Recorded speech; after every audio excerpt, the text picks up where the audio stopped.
یہاں سے فوجیں چلیں گی، سیاہ علم برآمد ہوں گے اور کوئی طاقت انہیں روک نہ سکے گی، ان کا منہ پھیر نہ سکے گی، یہاں تک کہ وہ ایلیا حضور کے زمانے میں یروشلم کا نام تھا، یہاں تک کہ ایلیا میں جا کر نصب ہو جائے۔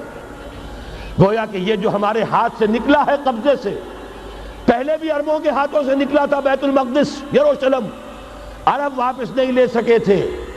کرد خون صلاح الدین ایوبی اس نے واپس لیا، عربوں میں دم نہیں رہا تھا، عیاشیوں کی وجہ سے کھوکھلے ہو چکے تھے۔ میں تجھ کو بتاتا ہوں تقدیر امم کیا ہے، شمشیر و سنا اول، طاؤس و رباب آخر۔ یہی وجہ ہے کہ تقریباً 20 صدی کے بعد ان کی حکومت ختم۔ آشمارا حق بود گر خون بارد بر زمین، بر زوال ملک مستعصم امیر المومنی۔ یہ ہوا کہ نہیں ہوا؟ جبکہ آئے ہیں تاتاری ہورڈز، اور جنہوں نے کہ آخری خلیفہ بنو عباس اسے محل میں سے نکالا، ایک کھال کے اندر لپیٹ کر اور اپنے گھوڑوں کے سوؤں تلے کچل دیا۔ عرب معزول کر دیے گئے تھے، لیکن اب دوبارہ عربوں کو جب سہارا ملا ہے، لیکن اب بھی انہوں نے کہیں اسلام قائم نہیں کیا۔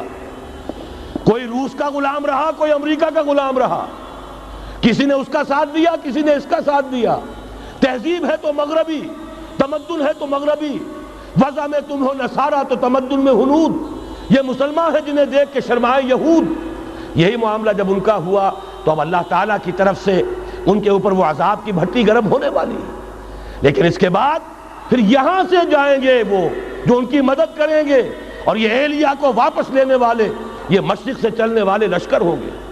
یہ اسی علاقے میں جب انقلاب آ جائے گا، یہ علاقہ خراسان اور پاکستان، جب یہاں نظام خلافت قائم ہوگا، یہاں سے اسلام کی توسیع ہوگی، اور یہاں سے جانب مشرق ہند اور جانب مغرب یہ جو یہودیوں کا سیلاب آ رہا ہے، ان دونوں کا مقابلہ کرنے کے لیے انشاءاللہ العزیز، ورنہ یہ اصابتان جو ہے ایک حدیث میں جمع کرنے کی کوئی اور حکمت ہو نہیں سکتی، ورنہ تو ہندوستان پہ کئی لشکر آئے ہیں۔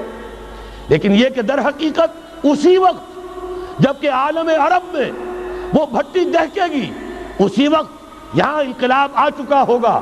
ایک طرف یہاں سے مدد کے لیے لشکر جائیں گے کہ جو مسلمان عرب جو ہیں ان کی مدد کریں گے، حضرت مہدی کے جھنڈے تلے لڑیں گے، حضرت مہدی کی حکومت کو مستحکم کریں گے، یؤتون علی المہدی۔ دوسری طرف وہ ہندوستان کی طرف پیش قدمی کریں گے، اور یہیں سے جیسے اس وقت سیلاب نکلا تھا جزیرہ نما عرب سے، ایک داہنی طرف ایک بائیں طرف، ایران، افغانستان، ترکستان، ادھر مصر، لیبیا، الجزائر، مراکش، موریطانیہ، اسی طریقے سے انشاءاللہ اسی علاقے سے اس کا آغاز ہوگا اور بات آگے بڑھے گی۔ تو غرض اصل حاصل کیا ہے؟ یہ ہونا ہے، پچھلے آثار ثابت کر رہے ہیں کہ ہونا ہے، حضور کی احادیث بتا رہی ہے کہ یہی سے ہونا ہے۔ ہوا صرف یہ ہے ہم بھٹک گئے، ہمیں اپنی منزل یاد نہ رہی۔ میں تو بہرحال ان لوگوں میں سے ہوں جنہوں نے نعرے لگائے تھے پاکستان کا مطلب کیا، لا الہ الا اللہ۔ میں سن 46 میں یہاں حبیبیہ ہال میں قائد اعظم نے مسلم اسٹوڈنٹ فیڈریشن کے جس اجلاس کو خطاب کیا تھا، ضلع حصار سے جو 2 ڈیلیگیٹ آئے تھے ان میں سے ایک میں تھا۔ میں نے بہرحال اس تحریک میں بھی حصہ لیا ہے، ایک ننھے کارکن کی حیثیت سے لیا ہے، پھر حالات کو بدلتے اپنے آنکھوں سے دیکھا ہے، ہم کہاں سے کہاں جا پہنچے ہیں۔